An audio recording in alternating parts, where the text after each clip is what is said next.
So you, what's up mga kadamon at kapatay gutom madlang people, what's up madlang people, nandito nga kami sa pagkainan na to na samyupstalang kunmo, saris. Yun nga mga kalamon at kapatay gutom madlang people, sinasarot-sarot ko nga kayo dyan, kakaumpisa lang natin mag voice over kadami. Guys, nakikita nyo ba yan aking pinupost dyan, yan ang pwede nyong puntahan dito nga yan sa may ito nga yan sa may SM San Mateo, sa dulo siya, mga kalamon at kapatay gutom.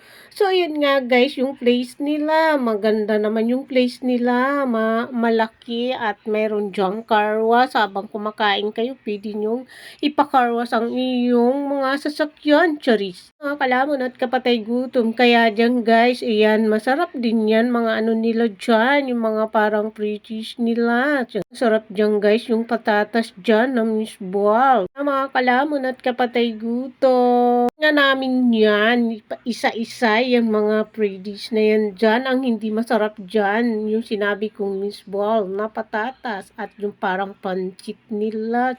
Nagluluto-lutoan na nga kami dyan, yung cheese nila. Okay naman guys, yung service nila. Kaya lang wala silang waiter talaga na magsiserve sa'yo. Naman nila ang pagkuha ng pagkain pag mayroon pa raw kaming gusto at pupunta lang daw kami sa counter. Yun mga kalamon at kapatay gutom, yan nga ay chicken spicy nga pala yun mga kalamon. Ayan na nga, nagluto-lutoan na nga kami dyan.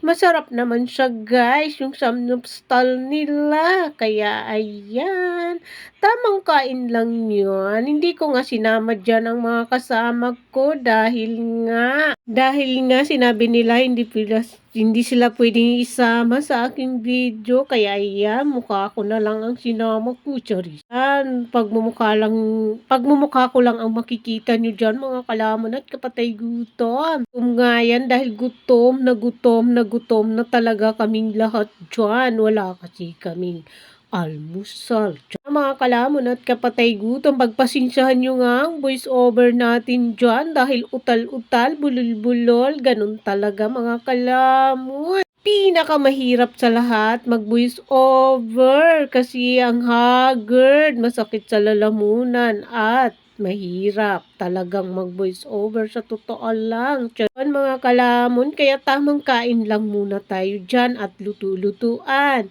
Kaya kung gusto nyo nga kumain dito, hanapin nyo nga lang po yan sa website. Kaya bye!